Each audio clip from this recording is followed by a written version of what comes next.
ব্যাটিংয়ে নামতেই মাত্র 9 রানের মধ্যেই ফিরে যান বাংলাদেশের দুই ওপেনার তানজিদ হাসান তামিম 5 বলে 2 এবং সৌম্য সরকার 7 বলে 7।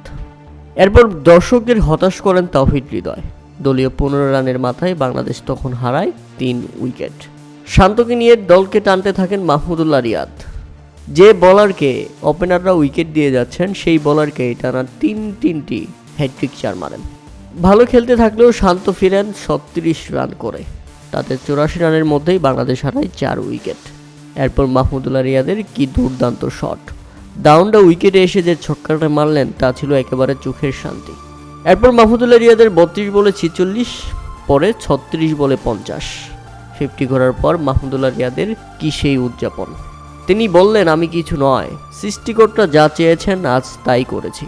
নিজের হাফ সেঞ্চুরিটা উৎসর্গ করলেন সৃষ্টিকর্তার নামেই, কারণ তিনি খেলতে নামেন সৃষ্টিকর্তার নামেই, কারণ তিনি তার শান্তিটাই খুঁজে পান মসজিদে। তাই তো বাংলাদেশের ক্রিকেটারদের মধ্যে এখন একমাত্র সফল ক্রিকেটার মাহমুদুল্লাহ রিয়াদ, যিনি কিনা একমাত্র বাঙালি ব্যাটার হিসেবে ধারাবাহিক পারফর্ম করে যাচ্ছেন। এবারের বিশ্বকাপেও আমরা মাহমুদুল্লাহ শো দেখতে পাবো।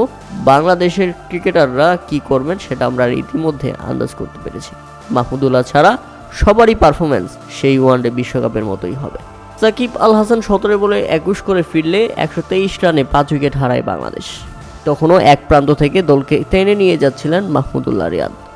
এরপর মাহমুদুল্লাহ রিয়াদ ফিরেছেন 54 রান করে, আর শেষ দিকে সাইফুদ্দিনকে নিয়ে ফিনিশ করার চেষ্টা করেন জাকের আলী, যেখানে 218 স্ট্রাইক রেটে 11 বলে 24 রান করেন।